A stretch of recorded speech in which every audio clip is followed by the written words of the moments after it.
সেইবিলাক অজীৱ মানে কি যিবিলাক জীয়াই থকা নাই। নৱীকৰণ মানে কি এবাৰ ব্যৱহাৰ কৰাৰ পিছত আমি তাক পুনৰ আকৌ ঘূৰাই পাব পাৰি। লাইক আধুনিক অৰ্থনৈতিক ভূগোলৰ পিতৃ কোন জৰ্জ চিৰজম। চ' অৰ্থনৈতিক ভূগোলৰ দুই ধৰণে জড়িত হৈ থাকে। এটা প্ৰডিউচাৰ মানে নিজে বনায় আৰু নিজে উপভোক্তা কৰে। চ' মানুহে সম্পদৰ লগত দুই ধৰণে জড়িত, এটা উৎপাদক মানে প্ৰডিউচাৰ, এটা পৰা লং ভিডিঅ' নাহে নে মই সেইটো তোমালোকক প্ৰুফ দেখাব বিচাৰোঁ। চ' তোমালোকৰ মেট্ৰিকৰ 2025 ইয়াৰ চেপ্টাৰৰ পৰা অহা প্ৰশ্নটো চোৱা চ' মোৰ নোটছৰ পৰা কুৱেশ্যন নাহা কোনো ধৰণৰ প্ৰব্লেম নাথাকেই। মই কেতিয়াও কমন কুৱেশ্যন দিবলৈ পচন্দ নকৰোঁ, কাৰণ তোমালোকে পাৰ্টিকুলাৰলি ভূগোল কাক বোলে অৰ্থনৈতিক ভূগোলৰ 3টা প্ৰধান শাখা উল্লেখ কৰা। চ' এইটো 4 নম্বৰ প্ৰশ্ন আছিলে, এইটো 4 নম্বৰ প্ৰশ্ন আছিলে। চ' এইটো প্ৰশ্ন আছে নে নাই তাত চাই দিওঁ আহা। চ' এইটো তাতে প্ৰশ্ন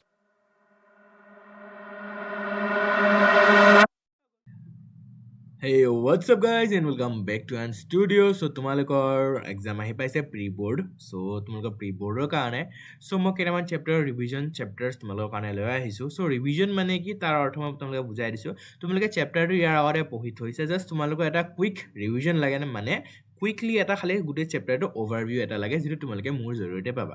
চ' ৰিভিজন টাইম যিমান শ্বৰ্ট হ'ব তোমাৰ চেপ্টাৰটো সিমান জল্দি মনত হ'ব। এতিয়া তোমাৰ যদি চেপ্টাৰ তোমালোকে 10 বা 20 মিনিটৰ ৰিভাইজ কৰিব পাৰা দেন গুড।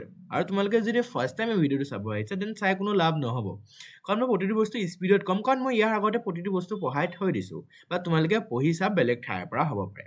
বাট ষ্টিল তোমালোকে এটা শ্বৰ্ট ৰিভিজনৰ কাৰণে মানে গোটেইখিনি বস্তু তোমালোকে কভাৰ কৰিছে নে নাই সেইটো চাবৰ কাৰণে এই ভিডিঅ'টো বেষ্ট হয় বেছিকেলি। চ' তোমালোকৰ ৰিভিজনৰ আজি আমাৰ চেপ্টাৰটো হৈছে অৰ্থনৈতিক ভূগোলৰ বিষয়বস্তু আৰু সম্পদ। চেপ্টাৰটো ইম্পৰ্টেণ্ট হয়, মেট্ৰিকত ইয়াৰ পৰা 6 মাৰ্ক আহে বেছিকেলি, 6 মাৰ্ক আহে। অ'কে, 1 মাৰ্কৰ 3টা প্ৰশ্ন আহে, 3 মাৰ্কৰ বা 4 মাৰ্কৰ এটা লং কুৱেশ্যন আহিব পাৰে। আৰু ইয়াৰ লগতে তোমালোকৰ কাৰণে এটা বোনাছ আছে, সেই বোনাছটো হৈছে লাষ্টত তোমালোকে কিছুমান কমন লং কুৱেশ্যনো পাবা। আৰু সেইকেইটা প্ৰশ্ন এক্সামত আহে নে নাই মই সেইটো তোমালোকক আজি প্ৰুফ দিম। চ' মোৰ নাম হয় অভিজিত ছাৰ, তোমালোকে জানা তোমালোকক মই ছ'চিয়েল চায়েন্স পঢ়াওঁ। যদি তোমালোকে ভিডিঅ'টো চাই আছা অনুগ্ৰহ কৰি এটা লাইক কৰি দিবা আৰু এটা ধুনীয়া চাই কমেণ্ট লিখি দিবা, কাৰণ তোমালোকৰ সেই ধুনীয়া কমেণ্টবোৰে আমাক ভিডিঅ' বনোৱাত মটিভেট কৰে। So' get started without wasting any time, জল্দি খতম কৰাৰ চেষ্টা কৰিম যে তোমালোকৰ টাইমটো কি হয় বাচি যায়। অ'কে, চ' গেট ষ্টাৰ্টেড।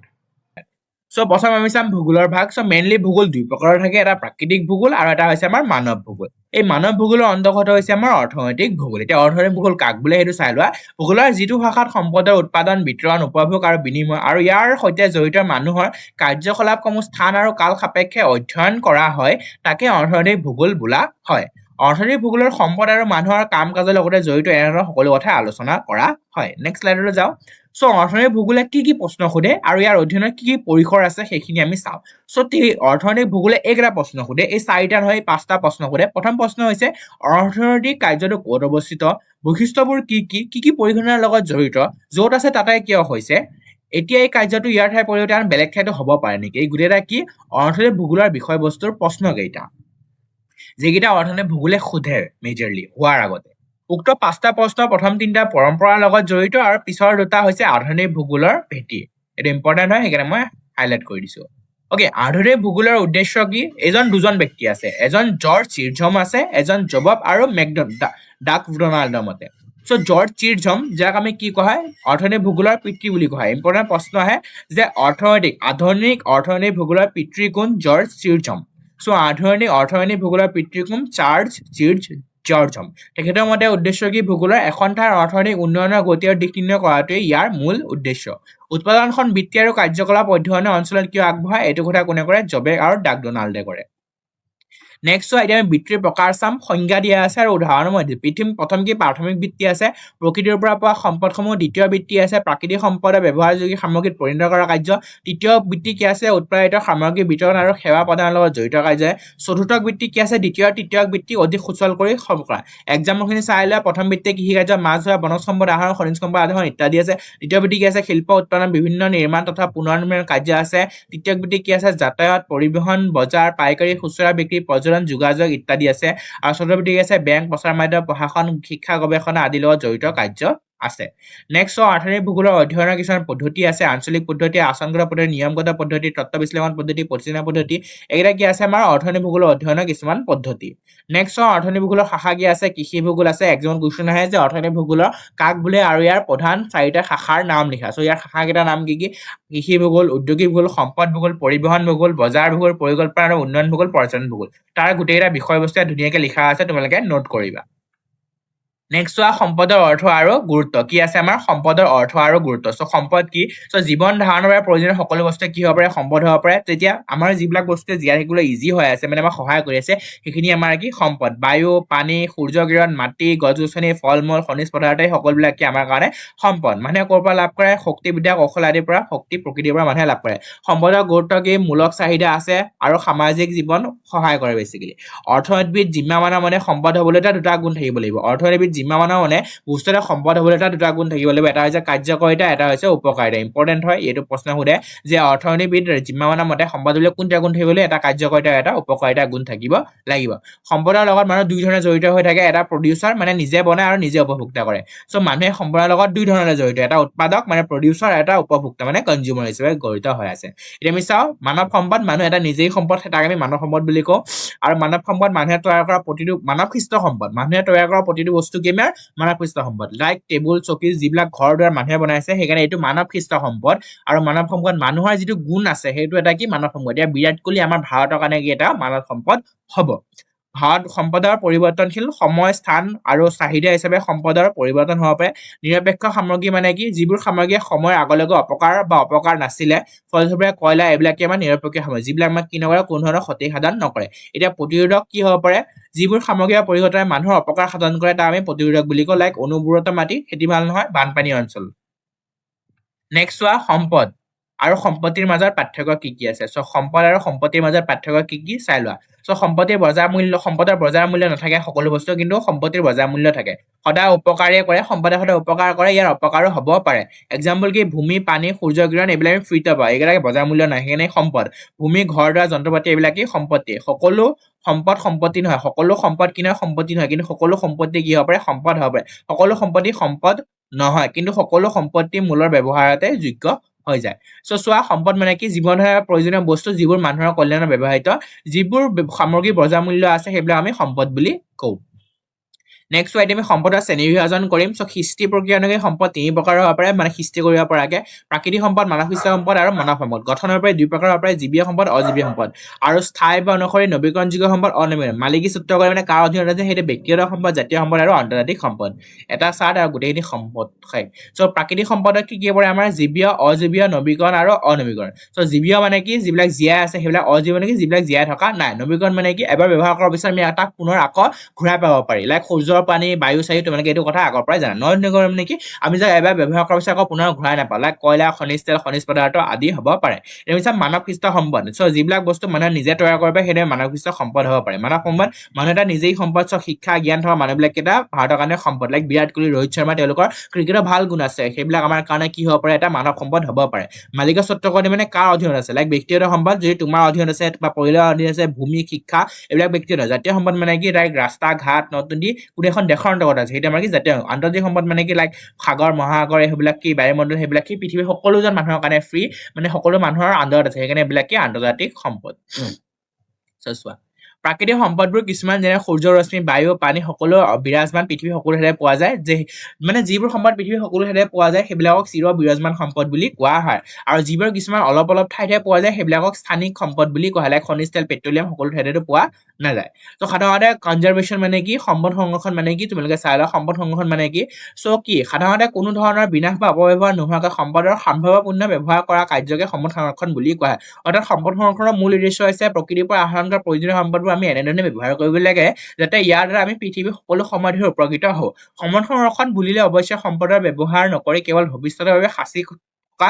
কাৰ্যকে নুবুজায় উদাহৰণস্বৰূপে খনিজ তেল সংৰক্ষণ বুলিলে খনিজ তেল প্ৰকৃতিৰ পৰা হোৱা ধৰণৰ অপচয় নোহোৱাকৈ মানৱ কল্যাণৰ সঠিক ৰূপৰ বহুদিনৰ বাবে ব্যৱহাৰৰ বাবে কৰাকে বুজায় নেক্সট চোৱা ইয়াতে ধৰণ আছে যিবিলাক আমাৰ অসমৰ বনাঞ্চলৰ পৰা লাহে লাহে নাইকিয়া হৈ গৈছে মূল্যৱান উদ্ভিদ কি আছে বেছিকেলি এইবিলাক প্ৰায় নাইকিয়া হৈ গৈছে MCQত সোধে সেইকাৰণে তোমালোকে চাই ল'বা সৰ্পকুণ্ডা চাল কৰি আৰু প্ৰাণী কি নাইকিয়া হৈছে সোণালী বান্দৰ হল বান্দৰ বনৰীয়া মহ নল গাহৰি সিধু দেওহা গণেশপৰি বৰদকলা এইবিলাক কি বিলুপ্ত হ'বলৈ ধৰিছে আৰু যিবিলাক জংঘল বচাই তাৰে ভিতৰত আন্তঃৰাষ্ট্ৰীয় যিবিলাক সংস্থা আছে IUCN international union of conservation WWF আছে এইবিলাক কি কাম কৰে ইয়াতে ধুনীয়া লিখা হৈ আছে IUEF মানে WWF কাৰ অন্তৰ্গত IUCN ৰ অন্তৰ্গত ইয়াত অলপ ইম্পৰ্টেণ্ট এটা লাইন বাকী আছে মই তোমালোকৰ কাৰণে থৈ গৈছো IUCN কেতিয়া প্ৰতিষ্ঠিত কৰা হৈছিল আৰু কাৰ আণ্ডাৰত কৰা হৈছিলে সেইটো তোমালোকে মোক কমেণ্টত জনাবা সো তোমালোকৰ কাৰণে এটা হোমৱৰ্ক কুৱেশ্যন আছে কমেণ্টত জনাবা যে IUCN কেতিয়া প্ৰতিষ্ঠিত কৰা হৈছিলে IUCN কেতিয়া প্ৰতিষ্ঠিত কৰা হৈছিলে কিতাপত আছে তোমালোকে সেই চনটো মোক কমেণ্ট কৰিবা ওকে ভাৰতৰ কি আছে এইকেইটা ভাৰতৰ হয় আৰু তেওঁলোকৰ কামবিলাক ইয়াতে লিখা হৈছে 5 জুন তাৰিখে বিশ্ব পৰিৱেশ দিৱস কৰা হয় তোমালোকে সেইটো জানা বাৰু এতিয়া সংকট সংৰক্ষণৰ উপায়বিলাক কি আছে চোৱা প্ৰথম উপায় কি বিকল্প সম্পদৰ সন্ধান কৰা বহুলভাৱে ব্যৱহৃত সম্পদৰ বিকল্প সম্পদ ব্যৱহাৰ কৰা লাইক এতিয়া আমি যেনেকে বাইকৰ পেট্ৰলৰ সৰিলে আমি এতিয়া ইভি স্কুটাৰবিলাক ব্যৱহাৰ কৰোঁ পুনৰাবৰ্তন মানে কি ৰিচাইক্লিং মানে কোনো এটা বস্তু যদি ৱেষ্টেজ প্ৰডাক্ট বেছিকৈ ওলাই আছে তাক আমি আকৌ কেনেকৈ ৰিচাইকেল কৰি কামৰ বনাব পাৰি সেইটো অভিযোজন মানে আমি নতুন নতুন টেকনলজি বা নতুন নতুন ভাৱচিন্তা আমি ব্যৱহাৰ কৰিব লাগিব বৰ্জিত দ্ৰব্য শাক মানে আমি যদি কিবা এটা বস্তু বনাই আছো তাত ৱেষ্টেজটো আমাৰ কম হ'বলৈ সো এইকাৰণে আমাৰ পদ্ধতি আৰু ইয়াৰ বিৱৰণ ইয়াত ধুনীয়াকৈ লিখা হৈ আছে সো ইয়াৰ পৰা 5 মাৰ্কছৰ কুৱেশ্যন আহে বা 4 মাৰ্কৰ কুৱেশ্যন আহে যে সম্পদ সংৰক্ষণৰ উপায়সমূহ লিখা সো ইয়াৰে এইটো ইম্পৰ্টেণ্ট হয় কেতিয়াবা ইয়াৰ পৰা প্ৰশ্ন আহে তাৰ উপৰিও মই এইটো যিখিনি লৈছো এইকেইটা ইম্পৰ্টেণ্ট হয় আৰু ইয়াৰে পৰা এটা MCQ আহে মেজৰলি বিলুপ্ত হৈছে কি নাই সম্পদ সংৰক্ষণ মানে কি সেইটো সোধে আৰু বাকীখিনিটো ইম্পৰ্টেণ্ট হয়ে যিখিনি মই ইম্পৰ্টেণ্ট সেইকেইটা কৈয়ে গৈছো তাৰে যদি লং কুৱেশ্যন এটা সোধে আছো লং কুৱেশ্যন হয় অৰ্থনৈতিক ভূগোল কাক বোলে আৰু ইয়াৰ 3টা বা 4টা শাখাৰ নাম লিখিব দিয়ে তাৰ উপৰি আৰু এটা লং কুৱেশ্যনে সম্পদ সংৰক্ষণ কাক বোলে ইয়াৰ উপৰি নৱীকৰণযোগ্য অনুমোদন কাক বোলে সেয়া লিখিব আহে আৰু ইয়াৰ উপৰি এটা প্ৰশ্ন আহে ডাঙৰ কুৱেশ্যন 4 নম্বৰ তোমালোকৰ এক্সামত আহিব পাৰে সেইটো হৈছে সম্পদ সংৰক্ষণৰ উপায়সমূহ লিখা সো ইয়াৰে তোমালোকে যি 4টা মন যায় সেই 4টা লিখি দিব পাৰা এনেকৈ লিখি ল'ব বা তোমালোকে পইণ্ট চিষ্টেম লিখিলেও লিখি দিব পাৰা সো ইয়াৰ লগে লগে আমাৰ এই চেপ্টাৰটো কি হৈ গ'ল কমপ্লিট হৈ গ'ল সো এতিয়া মই কেইটামান কাম কৰোঁ তোমালোকক কেইটামান লাৰ্ণ কমন লং কুৱেশ্যনছ তো এইকেইটা যিকেইটা মই কুৱেশ্যন তোমালোকে দেখাই দিছোঁ এইকেইটা লং কুৱেশ্যন এক্সামত আহিবলৈ দেখা পোৱা যায় প্ৰথম হৈছে অৰ্থনৈতিক ভূগোল কাক বোলে ইয়াৰ মূল বিষয়বস্তু কি অৰ্থনৈতিক ভূগোলৰ প্ৰধান শাখাবোৰ উল্লেখ কৰা ঠিক আছে অৰ্থনৈতিক ভূগোলৰ পৰিসৰ সম্পৰ্কে লিখা মানুহৰ বৃত্তি বুলি কি বুজা হয় সো এই যিকেইটা লং কুৱেশ্যন আছে বেছিকেলি এই লং কুৱেশ্যন কেইটা কি হয় বেছিকেলি পৰীক্ষাত আহে দেখিবলৈ পোৱা যায় এইটো বাৰু পৰীক্ষাত নাহে বাৰু এইটো আহে বেছিভাগ আৰু এইটো আহে আৰু এইটো আহে ওকে সো তোমালোকে যে এইকেইটা লং কুৱেশ্যন কৰিলো ইয়াৰ পৰা এটা পাবাই আৰু এইবিলাক ইমানো টান নহয় তোমালোকৰ যদি এইবিলাক এনচাৰ নাই তোমালোকে ইউটিউবৰ পৰা চাব পাৰা বা কোনো ধৰণৰ তোমালোকৰ যদি দাপোন আছে বা সহায়িকা আছে তাৰ পৰা তোমালোকে চাব পাৰা ওকে তো এইকেইটা প্ৰশ্নৰ পৰা লং কুৱেশ্যন আহে নাই মই সেইটো তোমালোকক প্ৰুফ দেখাব বিচাৰোঁ সো তোমালোকৰ মেট্ৰিকৰ 2025ৰ ইয়াৰ চেপ্টাৰৰ পৰা অহা প্ৰশ্নটো চোৱা চিৰ প্ৰভাৱান সম্পদ আৰু স্থানিক সম্পদ বুলিলে কাক বোলা প্ৰত্যেকৰ উদাহৰণ দিয়া সো তোমালোকে জানা যে মোৰ নোটছৰ পৰা প্ৰশ্ন আহে সো চিৰ প্ৰভাৱান সম্পদ বুলি কৈছে নাই সো তোমালোকে চোৱা ইয়াত মই ধুনীয়াকৈ লিখি থৈ দিছোঁ প্ৰত্যেক সো ইয়াতে চিৰ বিৰাজমান সম্পদৰ ডেফিনেশ্যন হৈ গ'ল উদাহৰণো ইয়াত লিখা হৈ আছে আৰু তোমালোকে চোৱা স্থানিক সম্পদো লিখা আছে আৰু উদাহৰণো লিখা হৈ আছে সো তোমালোকে যদি মোৰ নোটছ পঢ়ি যোৱা সো মোৰ নোটছৰ পৰা কুৱেশ্যন নাহা কোনো ধৰণৰ প্ৰব্লেম নাথাকেই মই কেতিয়াও কমন কুৱেশ্যন দিবলৈ পচন্দ নকৰোঁ কাৰণ তোমালোকে পাৰ্টিকুলাৰলি সেই কুৱেশ্যনখিনি কৰি যাবা যদি তোমালোকে মোৰ নোটছখিনি কৰি যোৱা সেই নোটছৰ পৰা মেট্ৰিকৰ প্ৰশ্ন আহে বাদ কৰতে 2024ৰ প্ৰশ্নটো যিটো 51 নম্বৰত আহিছিলে সম্পদ বুলিলে কি বুজে ইয়াৰ প্ৰধান বৈশিষ্ট্য লিখা সো ইয়াতে তোমালোকে চকু দি চাই লোৱা এই নম্বৰ প্ৰশ্নটো যে সম্পদ বুলিলে কি বুজে ইয়াৰ প্ৰধান বৈশিষ্ট্য লিখে এতিয়া বিশ্বাস হ'ল যে তোমালোকৰ ইয়াৰ পৰা লং কুৱেশ্যন এক্সামত আহিবনে নাই মেট্ৰিকত আহিব বেছিকেলি ওকে এণ্ড দেন তাৰ 2023ত চোৱা অৰ্থনৈতিক ভূগোল কাক বোলে অৰ্থনৈতিক ভূগোলৰ 3টা প্ৰধান শাখা উল্লেখ কৰা সো এইটো 4 নম্বৰ প্ৰশ্ন আছিলে এইটো 4 নম্বৰ প্ৰশ্ন আছিলে সো এইটো প্ৰশ্ন আছেনে নাই তাত চাই দিওঁ আহা সো এইটো তাত প্ৰশ্ন আছে অৰ্থনৈতিক ভূগোল কাক বোলে অৰ্থনৈতিক ভূগোলৰ প্ৰধান শাখাবোৰ উল্লেখ কৰা হৈ গ'ল সো তোমালোকে জানাই যে ইয়াৰ পৰা কি প্ৰশ্ন আহিব এটা লং কুৱেশ্যন আহিব সো তোমালোকে যে গোটেইটা প্ৰশ্ন মুখস্থ কৰিলো সো তোমালোকৰ বহুত ইজি হ'ব বেছিকেলি ঠিক আছে সো মই তোমালোকক কৈছোঁ বেছিকেলি ঠিক আছে সো তোমালোকে এইকেইটা প্ৰশ্ন কৰি ল'বা এনচাৰ নাই যদি তোমালোকে মোৰ ওচৰৰ পৰা বিচাৰিব পাৰা মই তোমালোকক দি দিম ঠিক আছে মোৰ ওচৰতো আছে বাৰু এনচাৰবিলাক লিখা বাট ষ্টিল তোমালোকে কৰিবা খালি এইখিনি লং কুৱেশ্যন কৰিলে তোমালোকৰ লং কুৱেশ্যনৰ কামখিনি হৈ যাব আৰু মই তোমালোকে দেখাই দিছোঁ যে ইয়াৰ পৰা সেইকেইটা প্ৰশ্ন আহে basically okay so thank you আৰু ইয়াৰ পৰা এটা নটিচ আছে সেইটো তোমালোকে ইয়াত চাব পাৰা বেছিকেলি তোমালোকে যে আমাৰ কোৰ্চটো জইন কৰিব বিচাৰা জইন হ'ব পাৰা বাৰু ইয়াতে ওকে